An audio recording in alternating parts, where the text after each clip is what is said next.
Magandang araw mga kapiso Wi-Fi. Sa video ito pag-uusapan po natin kung ano nga ba yung gamit ng step down buck converter para sa ating piso Wi-Fi. Pero bago po natin simulan ang video ito ay intro muna tayo guys.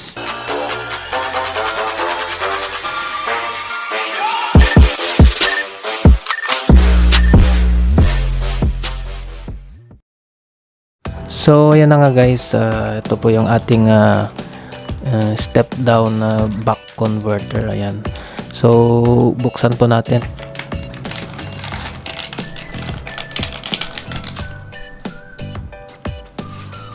Ayan siya guys, ito po yung ating step down buck converter. Ayan, ano nga ba yung gamit nito guys? So yung gamit po nito ay paliliitin po niya yung voltahe ng na manggagaling sa ating power supply. So ito po yung ating power supply. Ayan, so from AC, ayan, ito po yung AC natin, 100 to 240 volts na AC or alternating current. Ito po yung input, and then yung output po nito ay 12 volts na DC or direct current po.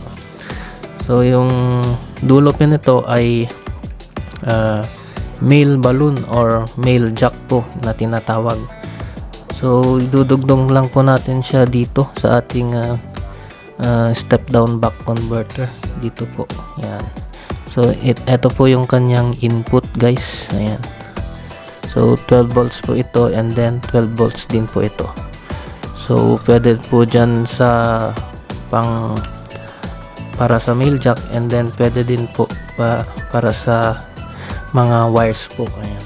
So pwede pong ilagay dito yung mga wires in case po na wala kayong male jack. Ayan siya guys. So dito naman po yung label niyan, positive, VIN positive, and then VIN negative po.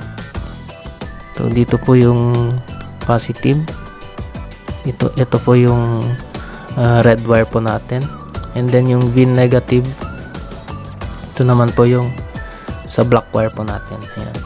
So pwede po dito, and then pwede din po dito. So in my case may male jack na po, and sasalpak na lang po guys. Ayan. So ayan.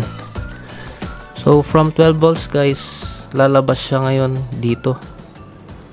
So yung output naman niya guys ay 5 volts naman. So bakit 5 volts? So yung orange pie po kasi natin guys. Ayan, ito po yung ating orange pie. Hindi pa nabuksan guys. Ayan. So yung orange pie po natin kasi guys ay yung kailangan lang po niyang voltahe or volts ay 5 volts lang po. So kakailanganin po natin na itong step down buck converter nang sa ganun ay hindi po masira ito, kasi 12 volts po yung sa output po nitong ating power supply. Ayan. And pag dinirect po natin siya dito, wala, sasabog po ito. So kailangan po nating babaan yung voltahe gamit po itong step down buck converter po natin. So pag bumili po kayo ng orange pie 1, may kasama na pong cord. Ayan. Yung gamit naman nito, dito lang siya guys. Ayan. So yung USB port, ito naman po yung USB. Ayan, dudugtong lang natin siya guys. Ayan. So papunta na ngayon siya guys dito sa ating orange pie 1 guys. Ayan. So ito po yung gamit niyan guys, bababaan na po yung voltahe na manggagaling sa ating power supply. So from 12 volts, bababaan niya ngayon, magiging 5 volts na lamang po yung lalabas po ditong voltahe. Ayan. So ito naman, lalagay lang natin sa kanyang power. Ayan. dito siya guys. So sa next video po guys ay i-unbox ko naman itong aking Orange Pi 1, and then ipapakita ko din po yung kanyang mga parts, yung sa kanyang GPIO pins, and then yung kanyang mga parts, yung para sa USB port, Ethernet port, and so on po. So that's it for this video guys, and I hope na nakatulong na naman po itong aking video. Please subscribe po kayo sa aking YouTube channel, Ondong TV, and hit nyo na rin po yung notification bell para po lagi kayong updated sa mga bago ko pang i-upload na mga videos.